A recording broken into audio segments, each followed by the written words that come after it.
Hi friends, welcome to our channel. నేను ఇప్పుడు తీసుకున్న టాపిక్ ఏంటంటే what is the real meaning of life. What is the real meaning of life అంట.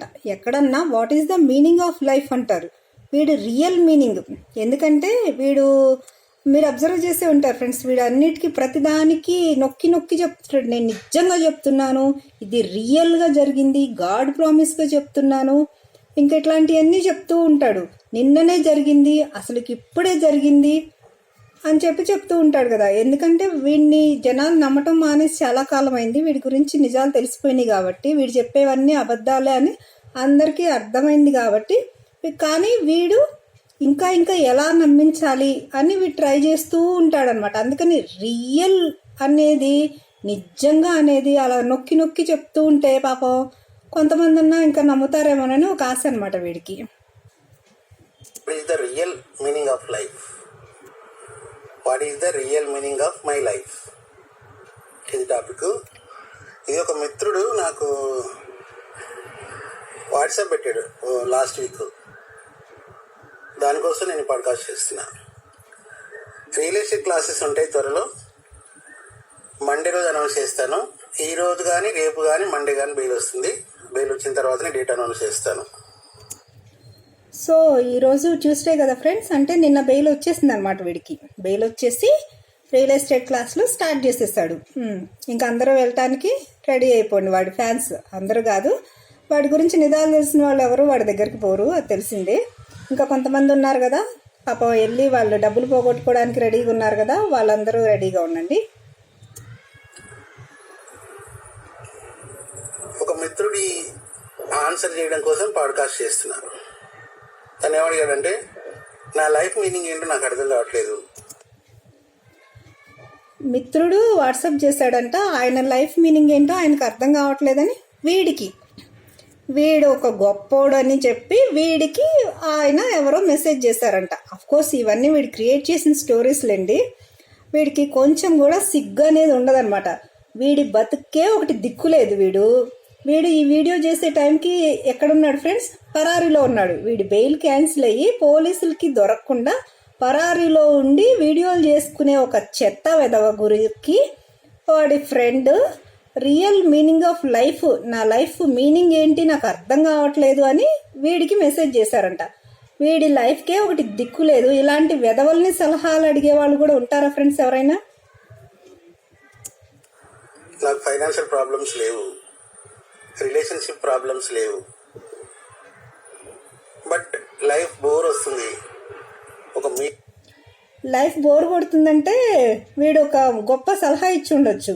నాలాగా నువ్వు కూడా ఒక 20 కోట్లు స్కామ్ చేయి, లైఫ్ మంచి థ్రిల్లింగ్గా ఉంటుంది, ఇలాగా ఒక 30-40 కేసులు పెట్టించుకోవచ్చు, చక్కగా కోర్టులకి పోలీస్ స్టేషన్లకి జైలుకి వెళ్ళొచ్చు, హ్యాపీగా జైల్లో 4000 పుస్తకాలు చదవచ్చు, ఇంకా బుక్స్ రాయొచ్చు, ఆటోబయోగ్రఫీలు కూడా రాయొచ్చు కావాలంటే, లేదంటే బెయిల్ క్యాన్సిల్ అయితే ఇలాగ తప్పించుకొని తిరగచ్చు, మంచి థ్రిల్లింగ్గా ఉంటుంది, అప్పుడు బోర్ అనేదే ఉండదు అని వీడు సలహా ఇచ్చి ఉండొచ్చు.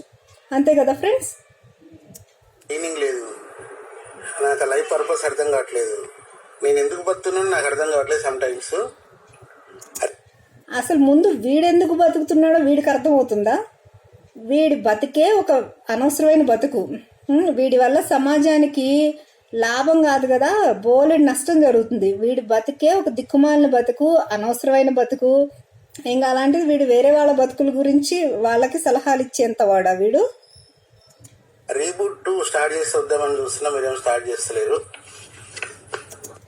ఇప్పుడు ఇదన్నమాట వీడి బాధ. ఈ రీబూట్ 2 అనేది వీడు ప్రోగ్రామ్ చేయబోతున్నాడు. అంటే బయటకు వచ్చిన అప్పుడు సంగతి అది, ఆ విషయం. ఆ ప్రోగ్రామ్ చేస్తే దాన్ని ప్రమోషన్ చేసుకోవాలి కదా. సో ఇప్పటి నుంచే వీడి కష్టాలు మొదలైనవి అనమాట. ఆ ప్రమోషన్ కష్టాలు, దానికి వచ్చి తిప్పలు అనమాట. ఈ రీబూట్ 2 అనే దానికి ప్రోగ్రామ్ కండక్ట్ చేయడానికి జనాన్ని ఎలా రప్పించుకోవాలి, ఫీజులు ఎంత గుంజాలి, ఎంత డబ్బులు కలెక్ట్ చేయాలి, అదే తిరుగుతూ ఉంటుంది వాడి బ్రెయిన్లో. దానికి సంబంధించి ఇట్లా క్రియేట్ చేస్తూ ఉంటాడు స్టోరీస్. నాకు కొంచెం ఎక్స్ప్లెయిన్ చేయవా, వీలైనప్పుడు ఫోన్ చేసి అని చెప్పి వాట్సాప్ చేశాడు ఒక మిత్రుడు. దానికోసం నేను పాడ్కాస్ట్ చేస్తున్నా. మీమాంస రీజన్లో ఒక టాపిక్ ఉంటుంది, లైఫ్ ఈజ్ మీనింగ్లెస్ అని. జీవితానికి అర్థం అంటూ పరమాణితం అంటే ఉండదని ఒక టాపిక్ ఉంటుంది. జీవితానికి అర్థం పరమార్థం ఉండదంట. అసలు వీడి బతుక్కి అర్థం పరమార్థం లేదని అందరి జీవితాలు అలాగే అనుకుంటున్నాడు. కానీ చాలా మంచి పనులు చేసేవాళ్ళు, సమాజానికి ఉపయోగపడేవాళ్ళు, గొప్ప గొప్ప వ్యక్తులు చాలామంది ఉంటారు ప్రపంచంలో. అందరి లైఫ్లకి భగవంతుడు ఒక మనిషికి జన్మ ఇచ్చాడు అంటే దానికి ఏదో ఒక రీజన్, ఒక పర్పస్ ఉంటేనే ఒక మనిషి జన్మ అనేది ఉంటుంది. వీడికి అంటే ఎలాగో పర్పస్ లేదు. అంటే ఇలాంటి చెత్త వెధవులకి పర్పస్ ఉండదు, మంచి వాళ్ళకి ఉంటుంది. అది వీడికి తెలీదు. రీబూట్కి వస్తే దీని గురించి ఇంకా డీటెయిల్గా మీకు అర్థమవుతుంది. విన్నారు కదా ఫ్రెండ్స్, రీబూట్కి వెళ్తే డీటెయిల్గా అర్థమైద్దంట. అది ఆ రీబూట్ని ప్రమోషన్ చేసుకోవడానికి వచ్చిన బాధలు అనమాట వీడికి ఇవన్నీ. కంప్లీట్ కంక్లూజన్కి వచ్చేస్తారు. దీనికి ఒక కాంటెక్స్ట్ తీసుకుంటే, ఎగ్జాంపుల్, అమెరికాలో ఒక పెద్ద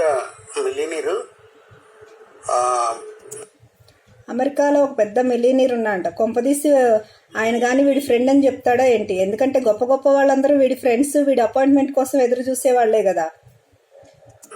ఐడెంటిటీ క్రైసిస్తో బాధపడుతుంటాడు. అమ్మయ్య, నా ఫ్రెండ్ అని చెప్పలేదు, సంతోషం. ఇది ఫ్రెండ్స్ వీడి బతుకు. Thank you all.